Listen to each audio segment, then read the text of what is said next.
爹，当爹！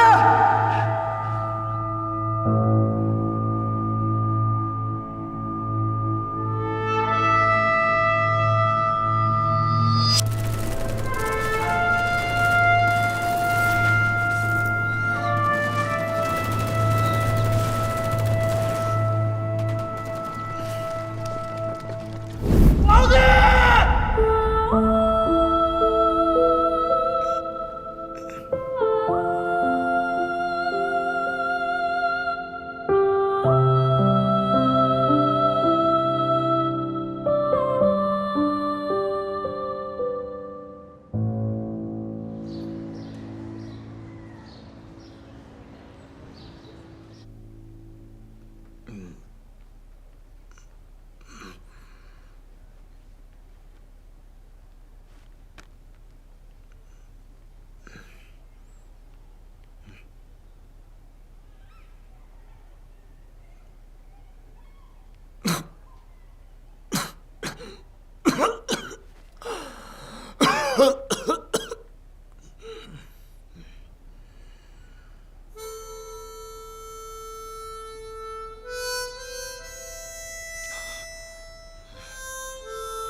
叶枫，你不能起来。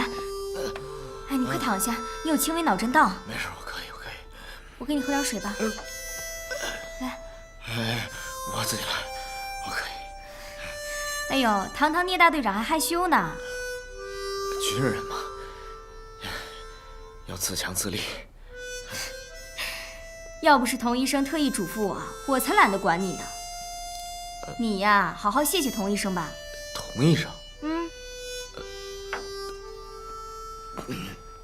他在哪儿啊？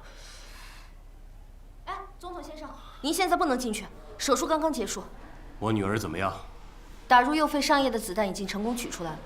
就是马努特那个混蛋，是他把我女儿害成这样的。你们几个现在马上用专车把班达送回总统府去。是，总统先生。哎，聂队，你现在还不能起来呢。聂队，总统先生，可是班达还没有完全脱离危险。如果送回总统府，没有专业的医疗设备，很难长期维持班达的生命。什么？你在指责我不管班达的死活吗？如果您强行带走班达，就是在拿班达的生命开玩笑。总统让你做什么，你就做什么。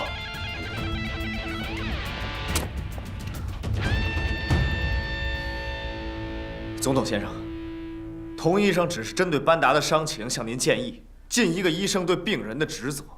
您这样用枪指着他，我觉得不可思议。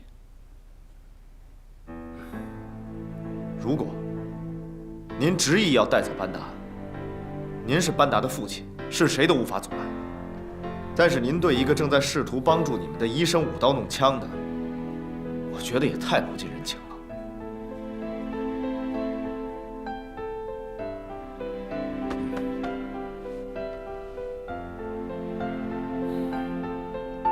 是你救了班达，是我。作为联合国维和部队的军人，没能把您的女儿平安地带回来，我很自责，请您原谅我。好，你们两个手术后带班达小姐回去。是，总统先生。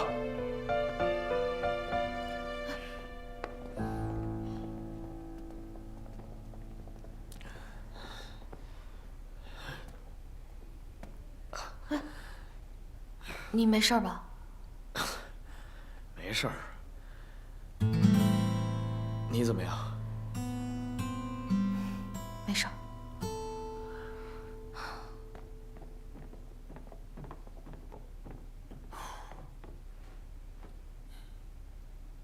坐下。你想说什么？总统先生，我必须要问您，为什么在医院的时候，您要对那个中国军人手软？他刚才对您非常无礼，他们是在我们的国家，他的这种态度，应该受到严惩。阿明先生，在那种情况下，我们应该理智一些。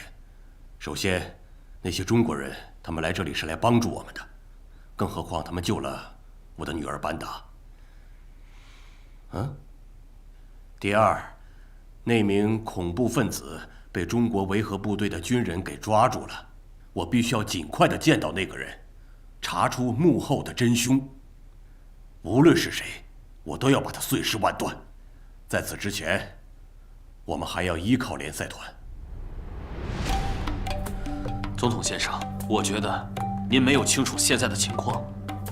这件事情明显就是马努特所为，除了他，谁还敢这么做？竟然敢伤害班达！但你为什么那么肯定就是马努特？总统先生，马努特就是认准了巴士爆炸是我们做的，他现在已经被仇恨冲昏了头脑，所以才会用绑架班达的方式来报复你。我们需要证据来证明，马努特跟我的争斗是有很多原因在里面的。我很了解马努特，他绝不可能报复班达，就跟我不会报复纳达尔一样。总统先生，我能说一些我的想法吗？但说无妨。现在，难民营里肯定有伪装成难民的马努特的卧底，这些难民还拿着枪出来伤害我们。他们打输了，再回到难民营里面躲起来，这显然是潜在的危险。他们会慢慢的毁掉塞利亚，到时候我们会后悔的，先生。我不明白你说的这些和班达被绑架有什么关系？我的意思是，我们应该动用一切力量，来彻底的铲除马努特及其党羽。我们搜查难民营，如果发现问题，我们就解决掉；即使没有发现问题，我们也可以借此机会打压一下中国维和步兵营的气焰。这件事情不能就这么轻易的过去，我们要追查到底，借这件事情重新整顿塞利亚。我向您保证，我会为班达报仇的，先生。如果跟马努特无关，也不是反政府军的。如果马努特不是凶手，那我们就更要查出背后的黑手是谁。如果这只黑手确实真的存在，那他们对总统阁下就是更大的威胁。好，那就尽快去办。我想让你去跟丹城的守卫打好招呼，把一切都准备就绪。今晚6点准备行动。将军，南部和西部数十个武装，还有叛军部队。如果我们让所有部队都在城内集结，恐怕他们会有动作。不用管那么多，总统已经下定决心同叛军决一死战。城里打完了，城外的所有问题，甚至整个塞利亚的问题都不复存在了。我明白，您放心吧，我让南部部队把坦克也调过来。我想要我们的人包围难民营，今晚就把所有卧底在里面的反政府军以及那些恐怖分子一网打尽。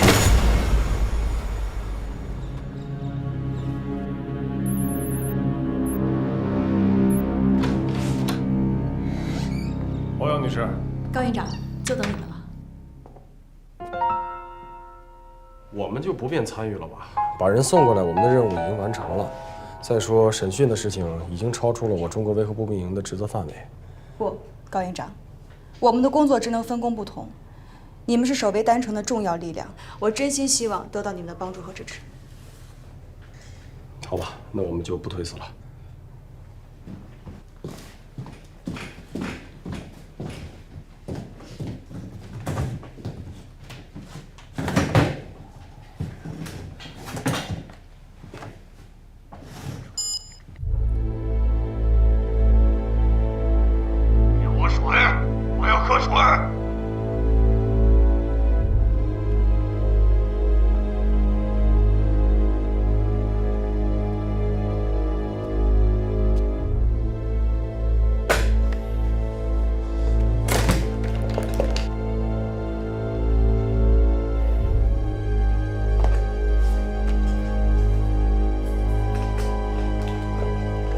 我们可以开始了吗？住手！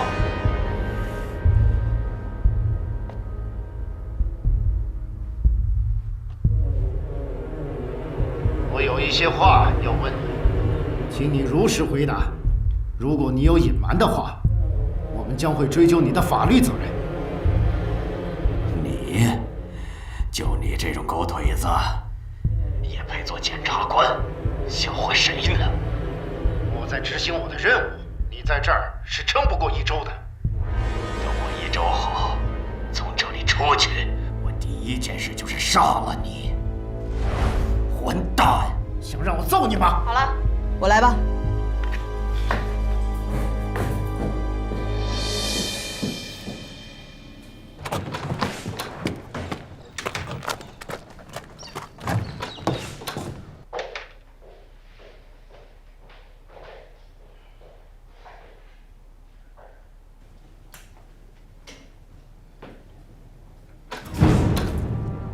没人指控你，对吧？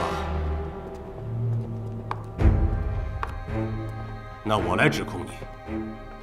欧阳女士，谢谢你的帮助，下面的事情交给我来处理。我是塞利亚的总统，我想单独跟你审问的这个人好好的聊一聊。我理解你的心情。我不会对他怎么样的，我就是想问他一些问题，也就10分钟的时间。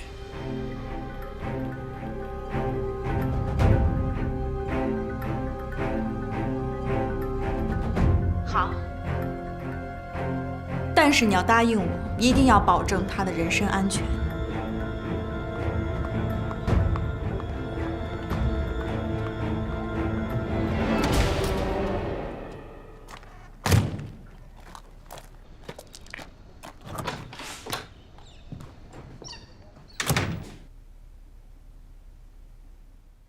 希望一切不要到失控的地步。王女士，我觉得咱们现在真的要做好最坏的打算了。最坏的打算？现在这个事件已经完全突破罗尔的底线了。我们现在最担心的，就是这个事情真的和马努特有关啊。可是马努特已经离开丹城。没错，马努特是走了，可是他手下的那些反政府军，根据情报，现在联合国1号、2号难民营里，至少有16名反政府军的将领。他们现在虽说身在难民营，但是塞利亚的反政府军基本都由这些人指挥，这些罗尔一清二楚。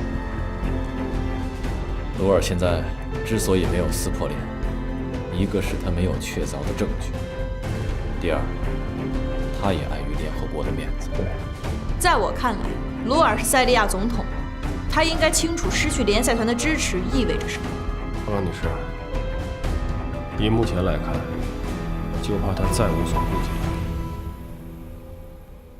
你知道我是谁吧？我当然知道，你就是塞利亚的罪恶总统。你知道班达就是塞利亚的天使吗？我知道塞利亚需要的是什么。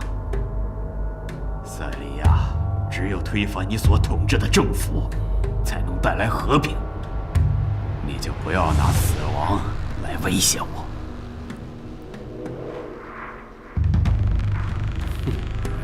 死并不是最可怕的，重要的是生不如死。我会让你见识到我的手段，到那个时候，你就会知道了。你能对我做什么？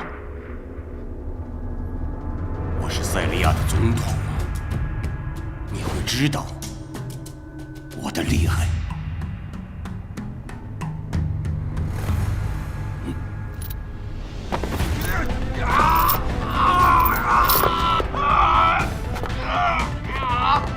你再快说，快说呀！说话呀！是谁指使你的？说话！快点说！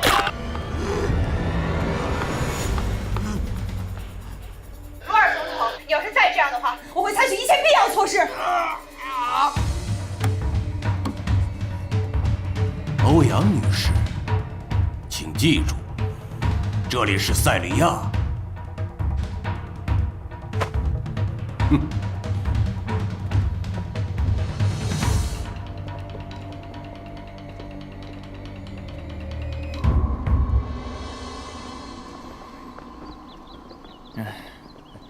确实很危险。哦，来了。哎，总统先生，总统先生，能不能请您回答一下？总统先生，总统先生，说两句吧。总统先生，您找到真凶了吗？说一下吧，总统先生。总统先生现在不方便回答任何问题，请你们离开。总统先生，您能否说一下班达小姐现在怎么样了？全社会都很关心她的安危。班达不仅仅是我的女儿，也是整个塞利亚人民的女儿。我想向关心她的人表示感谢。谢谢大家的关心。即便塞利亚是地狱，她也会努力将塞利亚变成人间天堂的。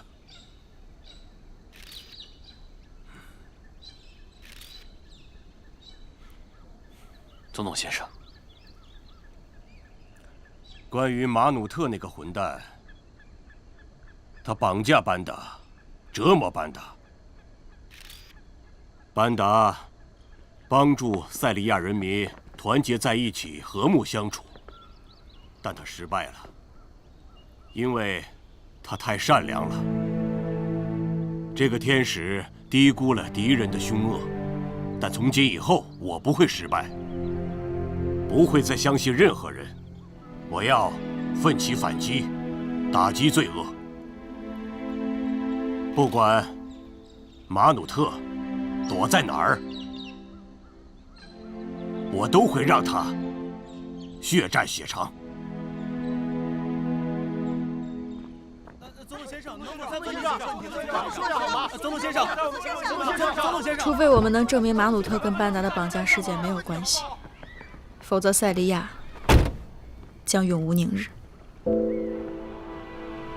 那咱们得早做准备啊！这塞利亚又不太平了。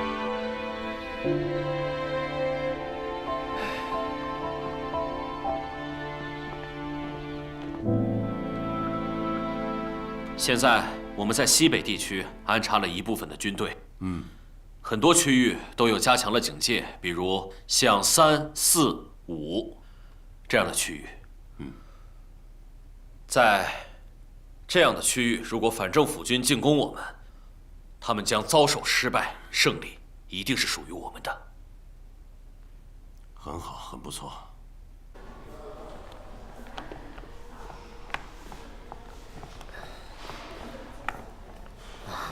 哎，聂风。啊？怎么了，童医生？谢谢。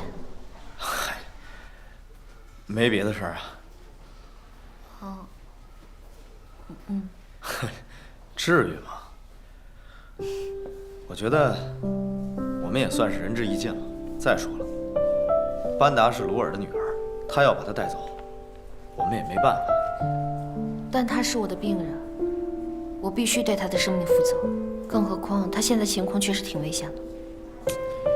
你呀，也别多想了啊。手术不是很成功吗？哎，我刚才还在想呢，胆子怎么那么大呢？枪口对着你都不害怕呀？其实我当时挺害怕的，但是我不能表现出来啊，我不能给咱们中国军人丢脸啊。行，硬气。是，没人要求你说谁枪口指着你的时候就不能发抖，但是你是拿手术刀的，只要做手术的时候别发抖就行了。行了，你现在身体那么虚弱，快回去休息吧。我没事儿，养一养就好了。哎，你也注意身体啊。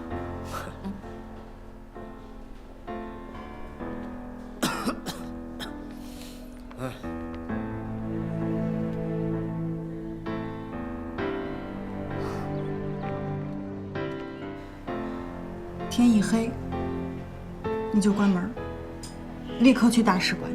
我已经给你联系了大使馆的徐大使，让他帮忙安排。今明2天，你就先住在大使馆里。那你去哪儿？你就别管我去哪儿了，我让你过去住。你要不走的话，我也不走。你能别废话吗？政府军大兵压境，分分钟就能把丹城夷成平地。你在这逞什么好汉？我逞什么好汉？那，你要是不走，你在这不也一样危险吗？我跟你能一样吗？我是谁？我是联赛团的最高行政长官，我负责整个联赛团，负责整个塞利亚，我能走吗？有什么不一样？打起仗来了，炮弹和子弹根本就不长眼睛。那你反正是你去哪儿，我去哪儿，要不然我也不走。你爱去不去，爱死不死。你干嘛去？来了，不吃了。你。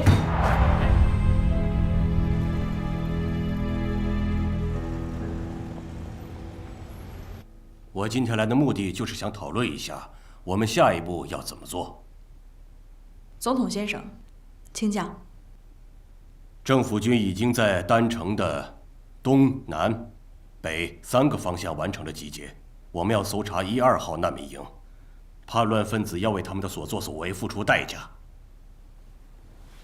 总统先生，作为联合国驻塞利亚特派团最高行政长官，我绝不允许这种暴行的发生。冷静，欧阳女士，请冷静。你知道班达经历了什么吗？只有这样，才能让那帮恐怖分子认清他们自己的罪行。班达虽然现在已经脱离危险，但是他可能永远无法醒来。你不觉得马努特的行为更加残暴吗？马努特跟我有着很多年的交往，我非常了解他，他不会对他女儿的遭遇善罢甘休的。这一点，我敢说非常肯定。总统先生，恕我直言，如果没有联赛团的命令，谁都无权搜查难民营。我是塞利亚的总统，不管我做什么决定，不管我打算实施什么样的计划和命令，你作为中国维和部队的人，无权指责我。我要行使我总统的权利。这里是塞利亚，没有人可以阻止我，明白吗？总统先生，我知道你们为什么而来，但这里是我的国家，我是这儿的总统。哼。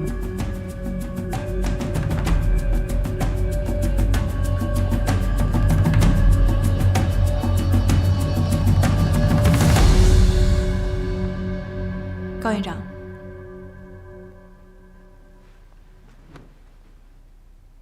你们打算怎么办？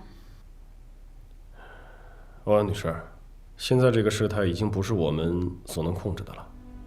好，我立刻给徐大使打电话，让他通过外交途径跟鲁尔沟通。无论如何，也不能让你们做无谓牺牲。欧阳女士，不用担心我们是中国军人，就算再大的困难，我们都会勇敢地面对。对，欧阳女士，您就放心吧。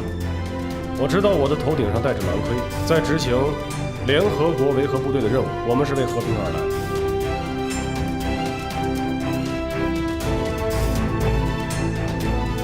听你们这么说，我安心了很多。祖国越来越强大，作为中国人，我很骄傲。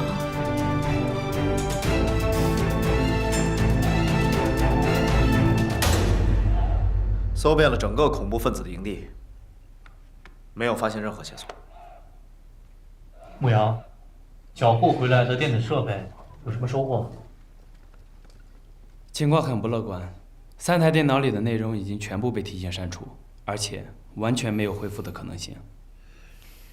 如果电子设备没有可利用的资料，那得到其他物证的可能性就更小了，因为大多数东西都已经被焚毁了。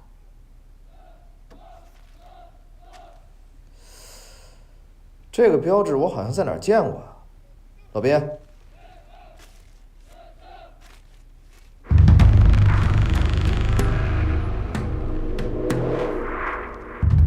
这是国际上药品的通用标志，表示服药时禁止饮酒。你是说这些碎片是进口药品说明书留下的碎片？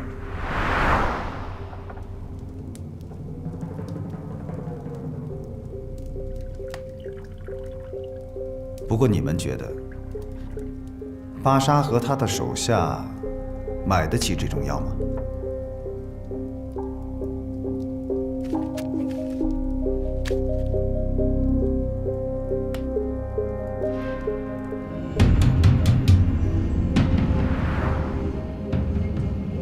那就是说，这些碎片可能是一个盗狗营地，而且权力极高的人留下的。哪怕他不是巴沙的直接上级，也很有可能是跟班达绑架事件有关的重要人物。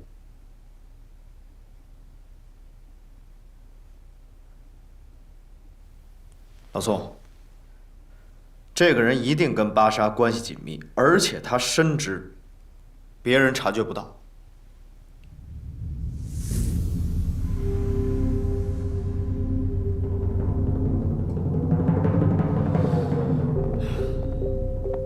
所以说，我们一定要查到这个药品的信息，调查所有的药房和医生，查出这个购买人的个人信息。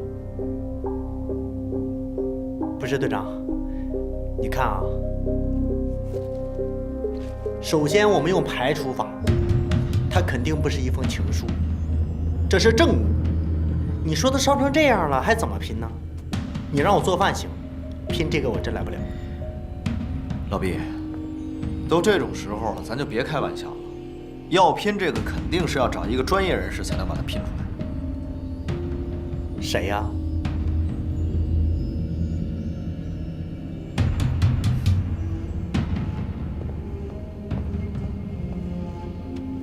我来想办法。还不是知道杨队长说的谁呀？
这样形状的我这边刚好缺一块。不对啊，你这创造力是满分，但是眼神差点儿。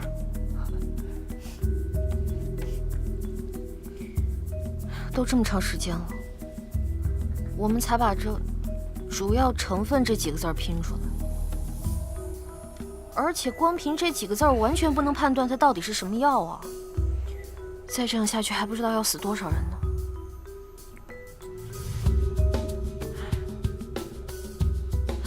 我知道了，我们不一定非要知道药品的名字，只要知道它的主要成分，我一样能判断它是什么药。哎，你说的对，我们不应该像拼拼图一样拼它，主要就是找那些相关的主要成分啊，对，主要成分，把这个找出来。对。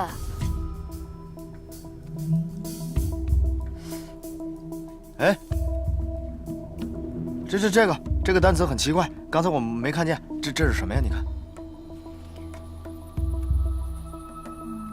诺夫赛克，哦不对，氨氯地平。哦。打电话给高营长，就说我们现在需要找一种叫做诺夫赛克的美国进口降压药。好，你太厉害了！我们整个特战队拼半天也没拼出一个字母来，我现在就打。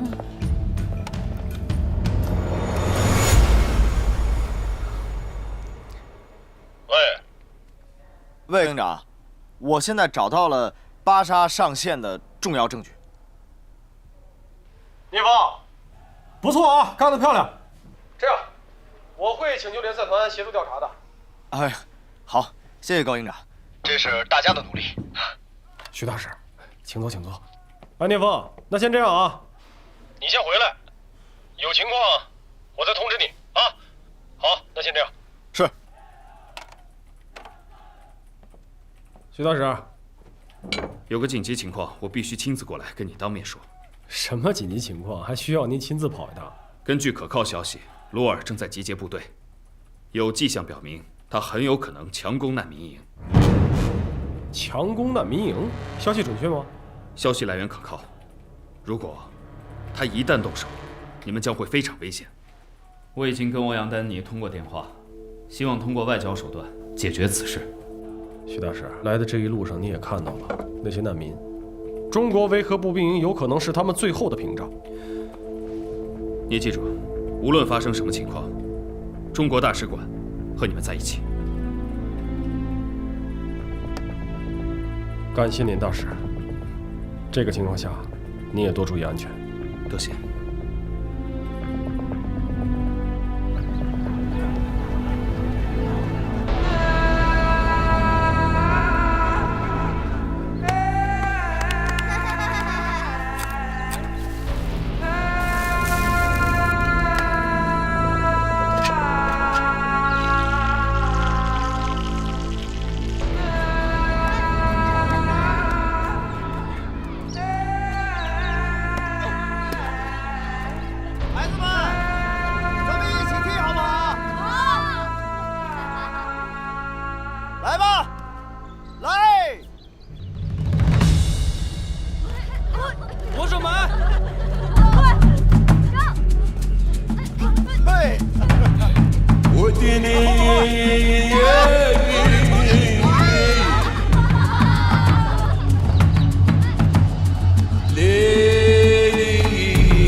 这都是穿着装备、背着枪的，放水还看不出来啊？对，尤其是我们守门员放的特别水，特别水。所以你这是哄孩子了？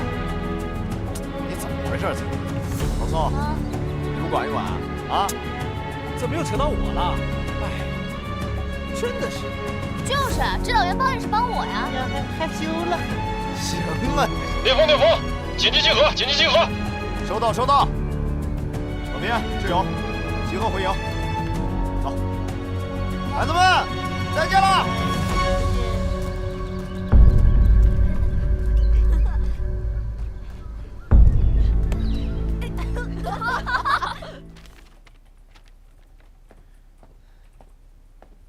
营长，烈风，哎，徐大使亲自发来消息，政府军正在部署兵力，有可能即将强攻难民营。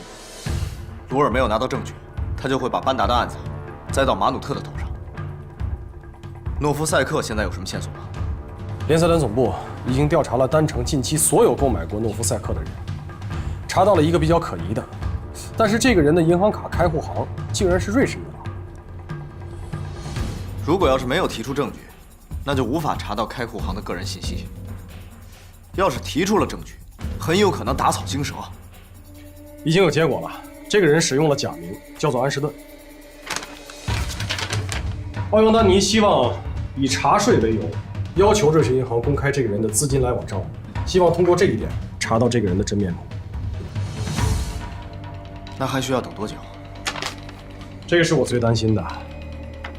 整个流程十分复杂，至少需要2到3天的时间。2到3天，鲁尔总统早把这帮叛军给一网打尽了。对。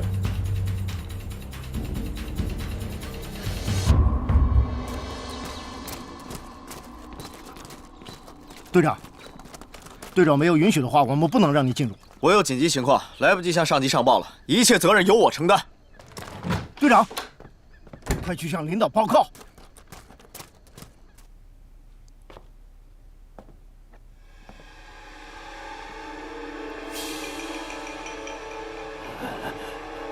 看什么看？如果要换成安士顿在这儿站着，你还能活多久？我从来没听说过。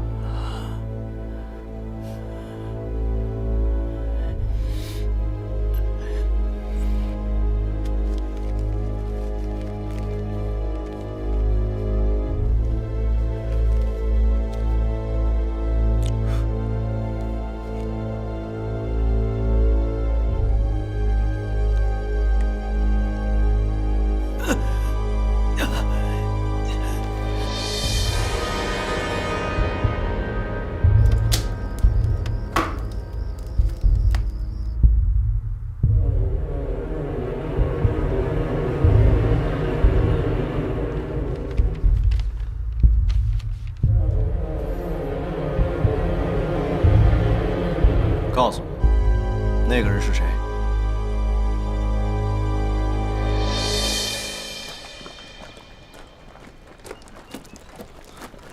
开门。是。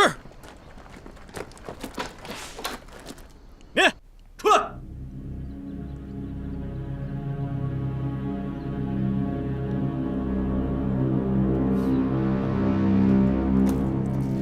教导员，警长。聂风，我问你。你不搞出点事情来，你浑身难受是不是？你要受处分的。从巴沙的反应上来看，我的思路是正确的。请上级们批准我完成任务，保证查明真相。不行，我不同意。教导员，我理解你的顾虑，但你这样想：如果鲁尔真的是下定了决心，明天的这个时候，丹城将血流成河。也许我的判断也不一定能找到真正的答案，但是有一线希望，我们不能眼睁睁地看着这帮人大开杀戒吧？现在不是开不开杀戒的问题，我是担心你不成功怎么办？你要是不成功的话，整个维和步兵营都会被牵连进去。现在已经受牵连了。教导员，我恳请您批准我完成任务，明天天黑之前，保证查明真相。一定完成任务。你准备怎么干？把巴沙交给我，引蛇出洞，顺藤摸瓜。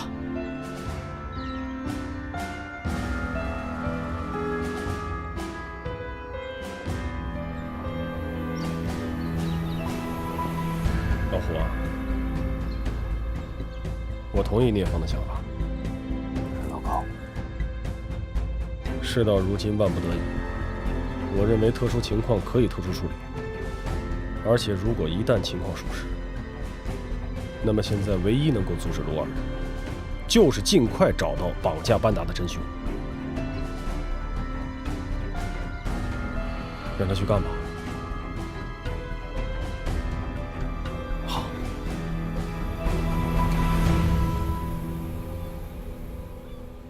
聂风，你给我记住了。把他给我完完整整的带回来，不能干一点出格的事儿。是。刘殿启到，通知宋建臣跟聂风一起去。是。保证完成任务。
备好了吗？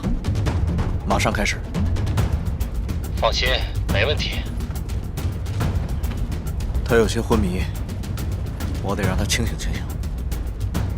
那你悠着点，别出事儿。好的。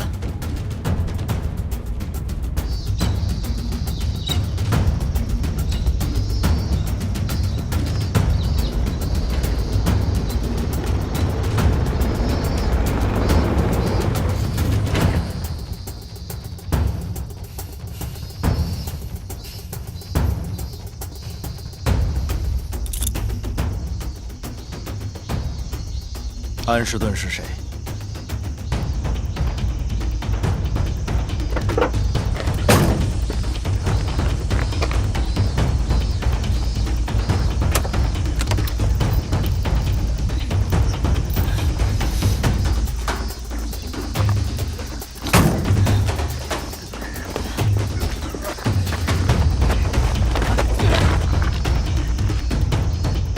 安士顿究竟是谁？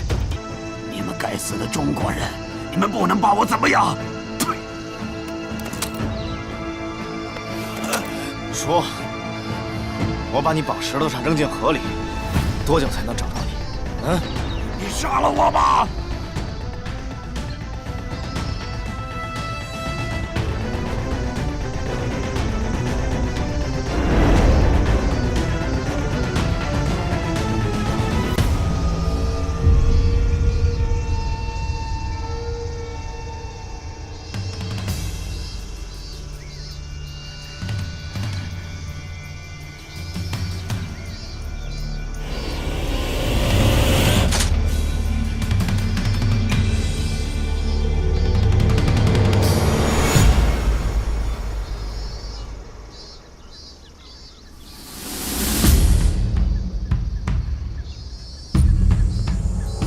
老聂，行动成功，我马上带他去跟你会合。收到。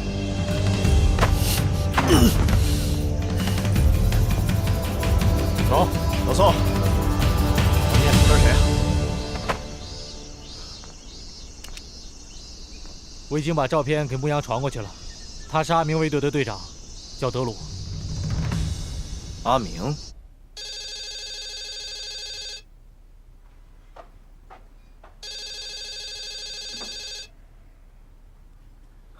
怎么了？出什么事了？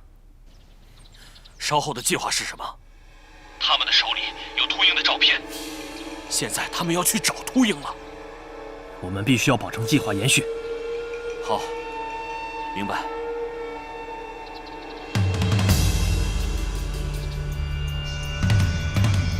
这条鱼可不小。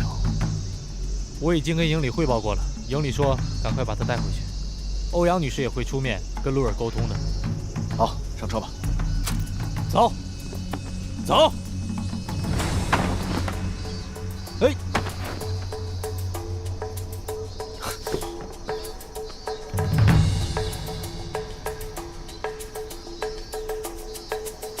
氰化钾，快，报告营长。是。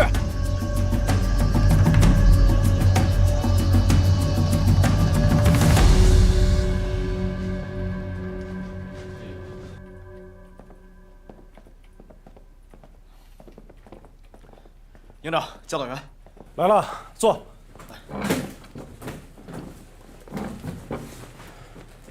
我先大概说一下基本情况。巴沙已经被移交联赛团警察部了。德鲁的情况，我也向欧阳丹尼做了汇报。就现在来看，这个阿明极有可能和恐怖分子保持着非常重要的联系，或者说，阿明就是巴沙隐瞒的那个上校。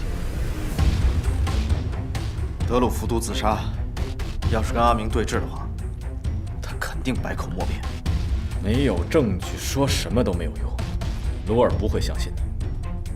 目前我们只能等联赛团总部对进口药品的调查结果。报告营长，欧阳女士电话。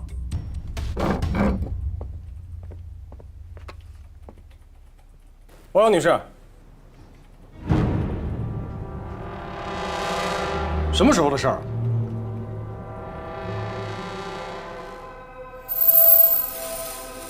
好，明白。中国维和步兵营一切听从联赛团总部的安排。怎么说，老高？形势不容乐观啊！政府军决定明天破晓，强攻难民营。什么？小将，到！通知连以上干部，半个小时后到这儿开会。是。鲁尔要跟联合国撕破脸了。不仅如此啊，特派团司令部决定以中国维和步兵营为总指挥部，所有相关决策人员都将听咱们调遣。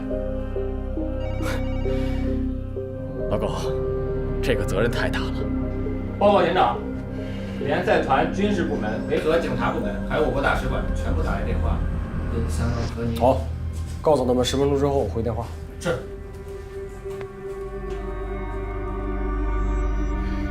现在最直接的问题是保护好难民。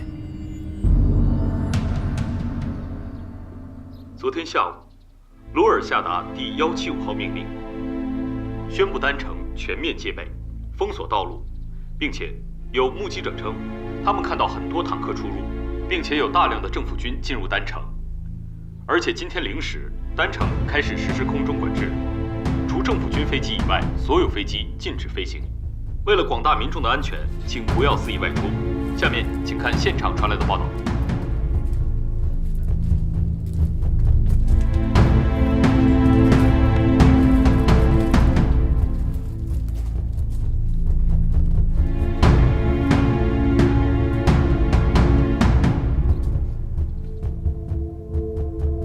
同志们，大家都看到了，鲁尔的政府无视与联合国的约定，明天将会强攻我们步兵营所负责守卫的难民营。下面，请营长传达上级给我们的命令。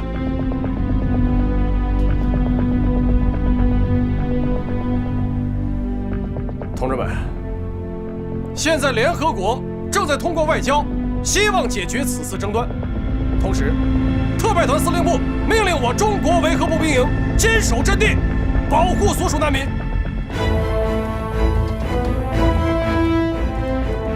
全体都有命令！各连长、特战队带领所属人员构筑防御工事，保障人员备齐器材食材，今晚连夜备战。是。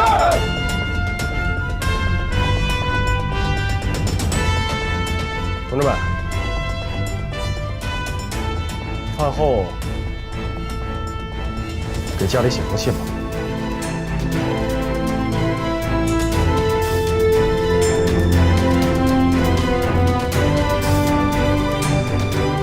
保证完成任务！保证完成任务！保证完成任务！保证完成任务！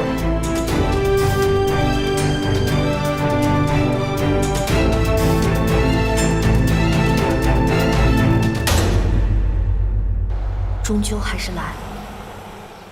班达无辜的被伤害，罗尔因此而准备动手，是不留任何余地的动手。我知道，班达的事让他愤怒，但这只是一部分的原因。更重要的是，他作为一个政治家的嗅觉，他知道这次的事是他血洗难民营、永久性的铲除马努特最好的机会。这里成了孤岛，我们是最后的防线，在我们的身后是将近2万人的2座难民营。这其中可能会有鲁尔所谓的叛军势力浑水摸鱼冒充难民，但绝大多数人都要因此而成为陪葬，也包括我们这是唯一守卫力量。营长知道，如果我们坚守到底，面对的很有可能就是政府军的坦克、装甲、上万人的步兵。我相信这次鲁尔说到做到，他会跨过我们的身体，直奔那些手无寸铁的平民，他自己的百姓。可是就在刚刚，营长和教导员做了决定，我们寸步不离，寸土不让。可我是真的害怕，无论我们的意志多么强大，我们的准备多么充分，可这种害怕是源于我们不能攻击，只能自保。这是我们从未想象过的情景。我已经看到了政府军坦克巨大的炮口，黑洞一般，让人胆寒。可我们依然不会动摇。营长的一句话，是所有人准备赴死的决心。他说：“我们就眼睁睁地看着身后那2万人成为鲁尔的炮灰吗？不需要回答，也不需要隐瞒。中国人民解放军在保家卫国的同时，也会尽可能地保护所有手无寸铁的无辜的人民。唯有如此，我们才配得上叫做和平之时。如果我们的鲜血能让鲁尔停下屠杀的脚步，我想我们每个人都已经准备好了随时殉道。可是，只有这样，才是迈向和平的道路。”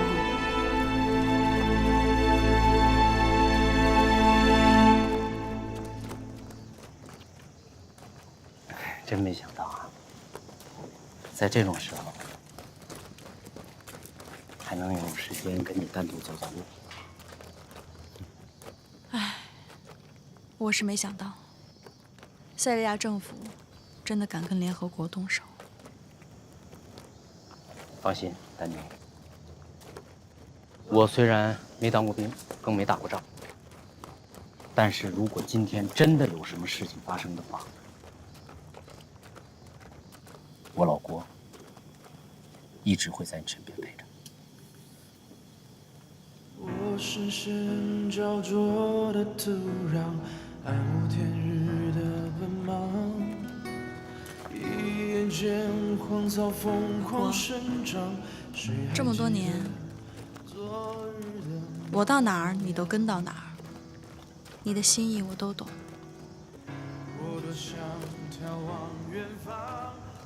谢谢。其实啊，都是我的错。自从离婚那天起，就是我的错。一个男人能让自己的妻子提出来跟他离婚，这就注定是他的错。所以，我要用我的一生去弥补这个错。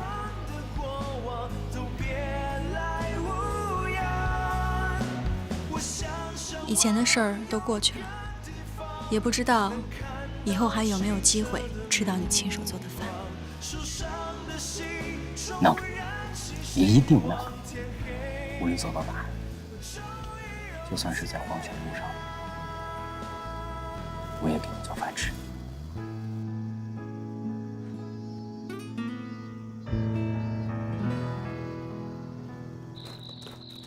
高营长。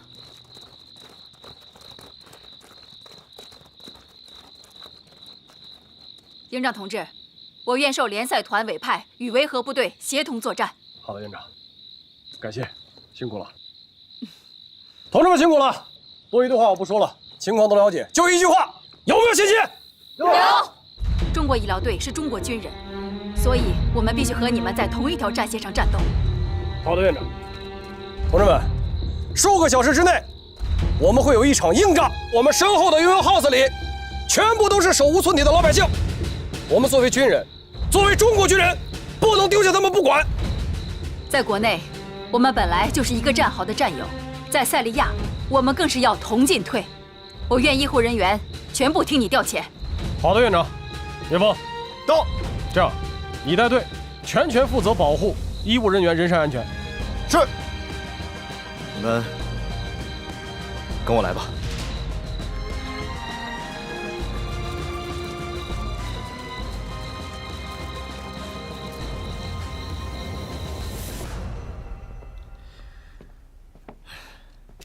会开枪吗？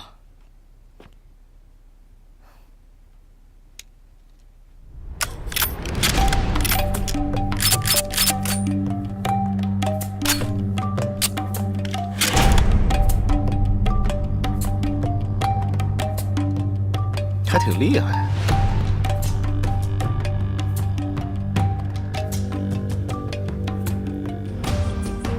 留着防身吧。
教导员，我写完了。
哥，我心里有句话，一直都想跟你说。不用说。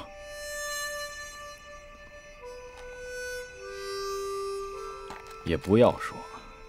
啊？我知道你想说什么。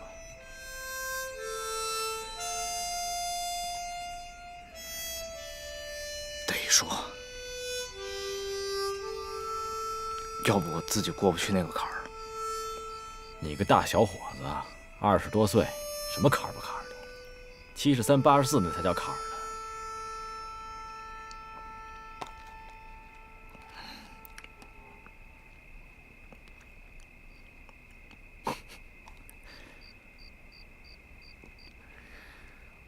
我还记得呀，我刚把你从那个废墟里刨出来的时候，也这德行。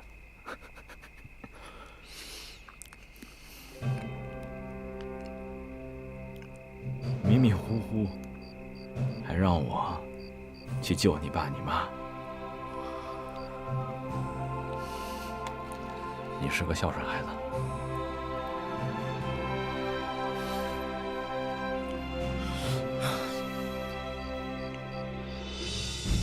我绝对忘不了08年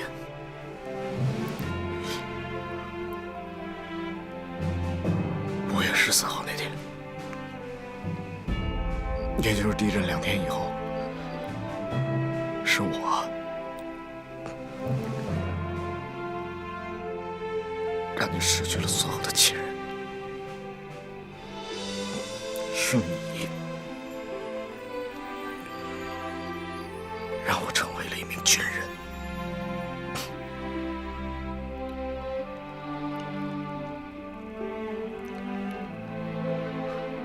我这辈子我都还不起。怎么还没完没了呢？我和你说，聂风，我是中国人民解放军，救你是我的职责。不管是谁，那个时候我都会去救。聂风，你呀，你不要因为这件事情而内疚。对于我家人的死，谁都无能为力，和你没有任何关系。有，你这孩子就是轴。聂风，我告诉你，我挺知足的。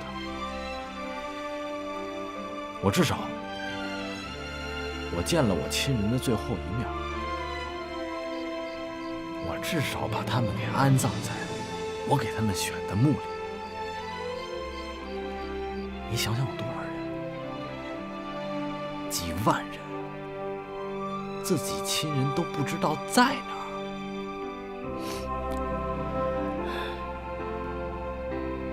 我知足，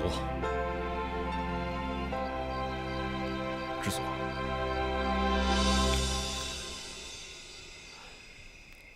要照你这么说，我也知足。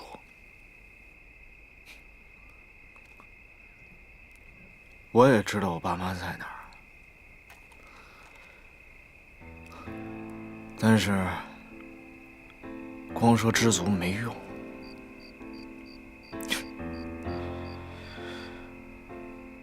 你是个孤家寡人，我是个孤儿，这是不争的事实。所以说，哎，我问你，谁是孤家寡人呢？你呀。我是吗？对，我有你呢。谁说你是孤儿啊？你有我呢。我告诉你，聂风，要学会放下。10年了，我看着你慢慢的从一个大男孩，一点一点的，有点老爷们样了，一点一点的，从莽撞少年变成一个稍微有点沉稳的男人了。我很开心，我很知足。你放下挺多的了，但是对我这个对不起这3个字，你怎么就放不下呢？咱俩就是伴儿，你替我家那6口活着呢，我就替你爸你妈活着呢。对，咱俩就是伴儿。这遗书啊，不是给别人写的，咱俩是给对方写的。为什么什么都没写啊？因为都知道对方想写什么。古时候有很多的无字碑，咱俩就给他来一个白纸的遗书。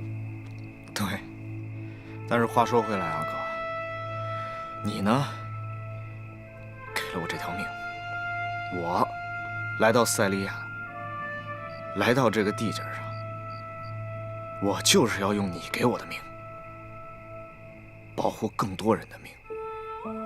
即使这个情我还不起了，但是我心里舒坦。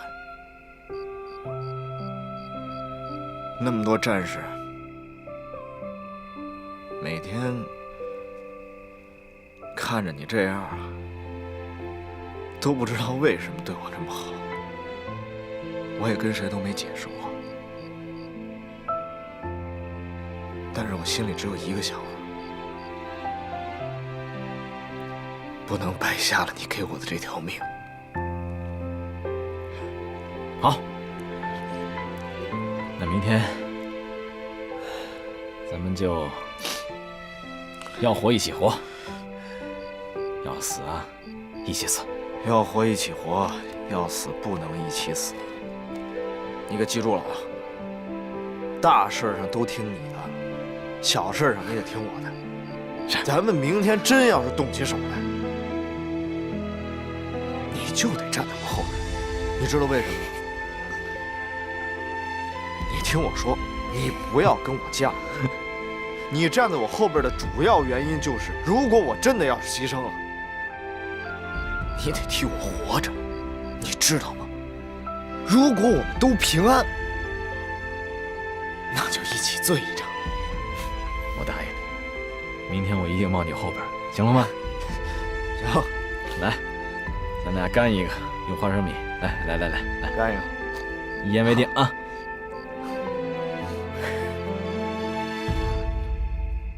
各单位负责人都到齐了吧？下面我简要说一下现在的情况。接下来我们要有一场硬仗要打，我希望各位和所属人员能够提起100倍的精神来应对。无论政府军什么时候展开强攻，咱们都不能后退半步。要知道，我们现在不光只是中国维和步兵营，而是代表了联合国维和部队和中国人民解放军双重的身份来执行这次任务。好了，多余的话我不说了。接下来，我开始进行战斗部署。1，打开武器库，所有轻重武器分发到单兵手中，子弹1颗不留。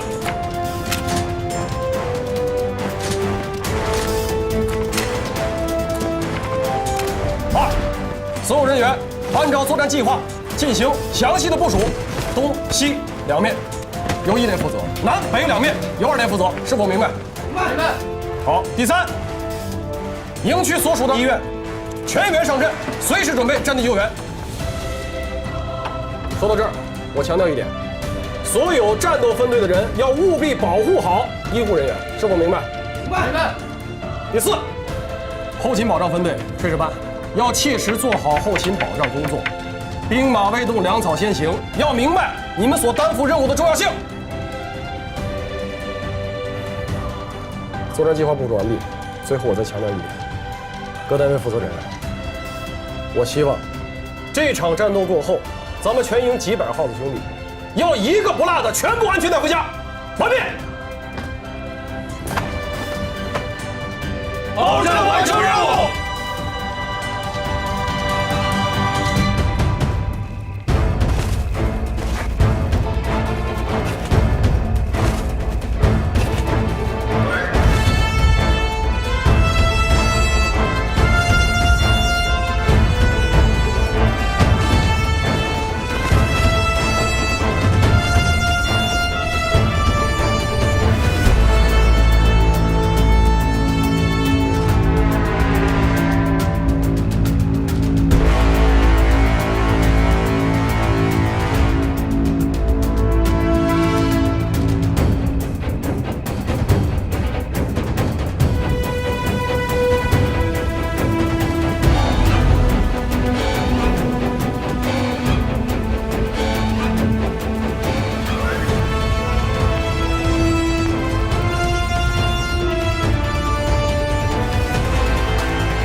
来，你们几个把这汤分了，一定要保证每个人喝上它一碗，注意安全，别弄洒了。是。去吧。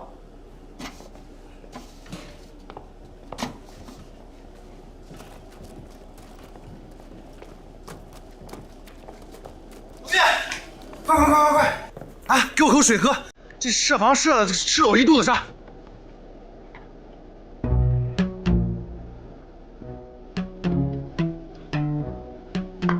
快！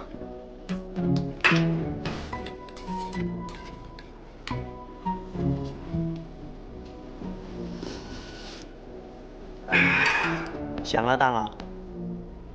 外面都火烧眉毛了，你还有功夫跟我扯闲淡？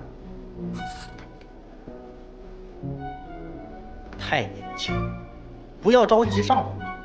越到这个时候，大家越容易着急上火。你说这个时候我再给大家弄一锅咸汤，谁喝呀？你喝呀？不咸，刚刚好。哎，要不是因为我知道他们能做这么好，开玩笑呢。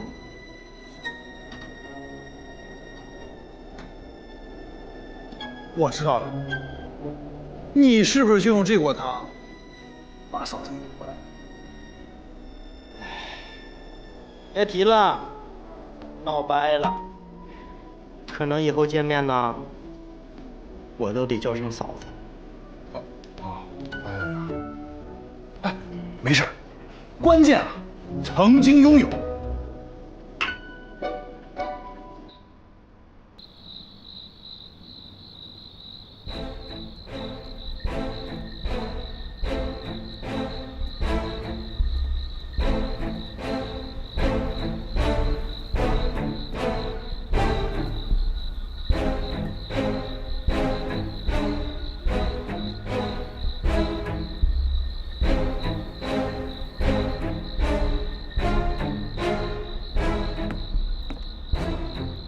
指导员，怎么样？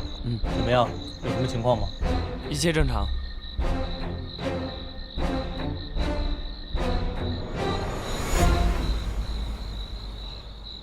哎，小杨，有件事我一直忘了问你了，你手上的冻疮是怎么回事啊？啊，这个是我之前在大兴安岭站岗的时候冻的。我前2天还和聂队长说来着。我说在东北的时候觉得已经挺难熬了，没想到来了塞利亚以后才发现，东北不算什么。要多注意啊。是。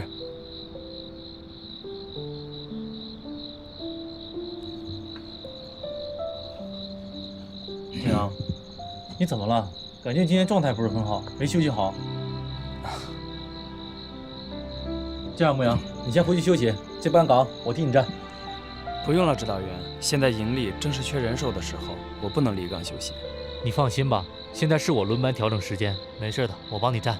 指导员，别说了，听我的，这是命令，去吧。是，谢谢指导员。去吧。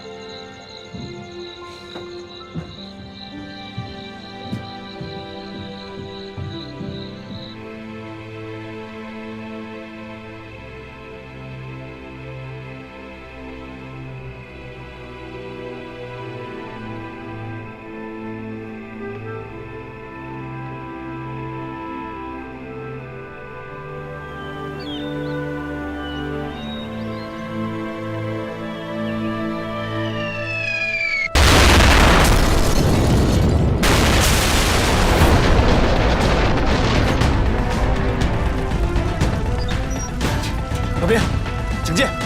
我去救火，你小心！全体都有！政府军已经开始冲击我们的外围防线了，榴弹已经落入我们的营地。步兵营所有战士迅速各就各位，加强警戒，死守营地，绝不能让政府军踏进我步兵营半步。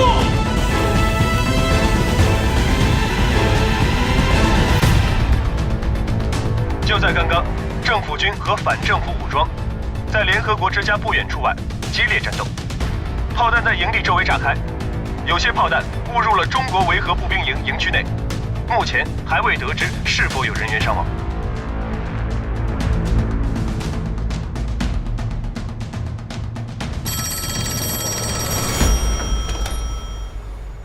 欧阳小姐，我方人员进一步调查了安士顿名下的瑞士银行账户，发现了多笔转入单城本地银行的转账，其中几笔数额较大。经过调取此前的监控录像，我们发现取款人正是塞利亚恐怖分子巴沙。也就是说，安士顿的确是巴沙的上线。现在就将所有的证据传给鲁尔总统，并请对方在收到证据以后立刻回电给我。明白了。哦，还有，等一下，请继续调查，直到明确安士顿的真实身份。好的。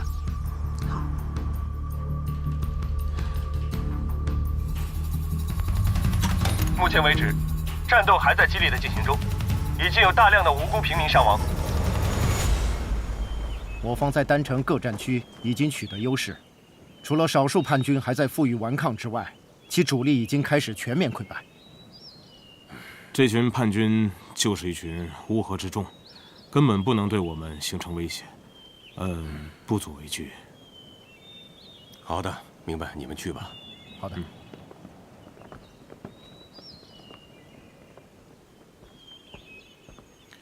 总统先生，是你把消息传出去，说政府军今天要强攻难民营吗？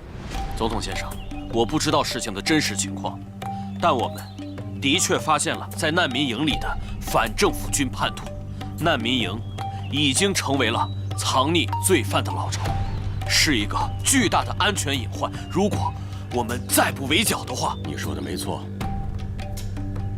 难民营的隐患一定要消除。但是我们要注意处理的方法，毕竟那里是联赛团的驻地。总统先生，如果那里真的是联赛团的驻地的话，班达小姐根本不会被恐怖分子所绑架。正因为她被恐怖分子绑架了，所以那里根本就是无法之地。你说的也不是没有道理。但是我要先和中国的维和部队正式的谈谈，让他们放弃驻守难民营。记住，绝不能擅自动用武力。好的，总统先生。你看这个5号地域和这个。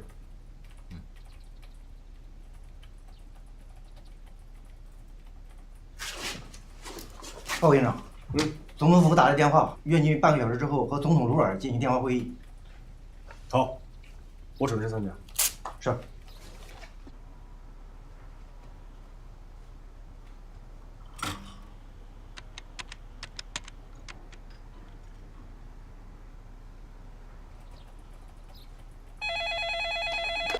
喂，高营长。哦，欧阳女士。那个名为安士顿的人的确是巴沙的上线。1个小时前，我已经派人把证据传给了总统府了。太好了，刚才总统府已经打来电话，鲁尔总统约我一会儿进行电话会谈。我估计他是不是要说这个证据的事儿？但是，我有一个不太乐观的预感，因为直到现在，总统府那边还是没有给我任何的回应，所以很有可能，总统那边没有收到任何的证据。我明白了，你的意思是说，巴沙交代的那个上线，也就是安插在总统府内的间谍，很有可能提前获得或者是销毁这个证据。对，所以你和鲁尔的会谈未必会顺利。我目前的想法是把证据传给你们步兵营，然后由你在会谈中试图去说服总统暂时停止战斗，这样我们可以进一步根据证据调查安士顿的身份，查出班达事件真正的凶手。好，我明白了，我试试吧，尽量说服鲁尔总统。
老宋，政府军的所有火力全都指向营内，步步逼近。我觉得他在试探我们的底线。老弟，以政府军的火力，想要攻破我们的防守，简直易如反掌。他们根本不需要试探。他们现在之所以没有向我们开火，他们顾及的只是联合国和中国军队的威望，连任何警示射击都没有。他们会觉得我们示弱。我现在就联系营部。老聂，听我的，你稍安勿躁，等营长和鲁尔谈完话之后，会给我们下明确的命令的。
总统先生，您快看，现在中国维和步兵营的营地里面，全部都插上了中国国旗。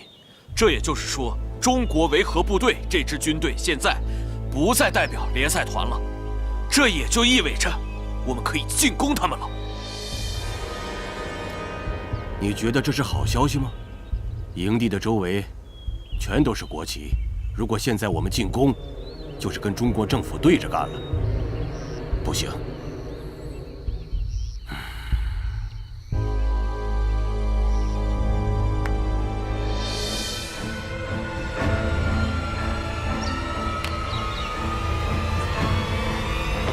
别动！别动！别动！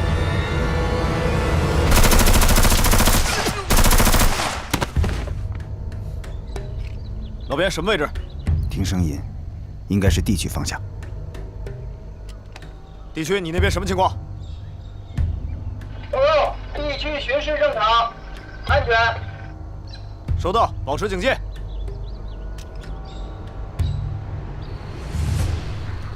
你好，高营长。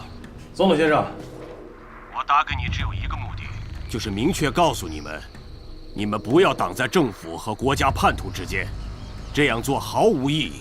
所以，我郑重地奉劝你们，不要成为无谓的牺牲品。总统先生，恕我直言，您所说的那些国家叛徒都是手无寸铁的妇女和儿童。况且，我们守卫难民营是中国维和步兵营驻守塞利亚的职责，更是对联合国的承诺。我们不能因为您的一句话就放弃。班达走进难民营时，他不也是踏上了你们中国维和部队的领地吗？你们保护好他了吗？你还好意思跟我谈承诺？总统先生，我正要向您说班达绑架的事情。联赛团刚刚发来消息，已经查到了巴沙上线的一些线索，而且这些线索已经以文件的形式发到您的总统府，不知道您是否收到？巴沙的上线是谁？总统先生，水落石出只是时间问题。中国军队和联合国的态度是，希望您在查到罪魁祸首之前先行撤军。哼，你是想搪塞我，让我放过伤害班达的那些人吗？总统先生，在没有确凿的证据之前，马努特他仍旧是无辜的。恕我直言，如果您一定要强攻难民营，那么中国军队将和难民营共存亡。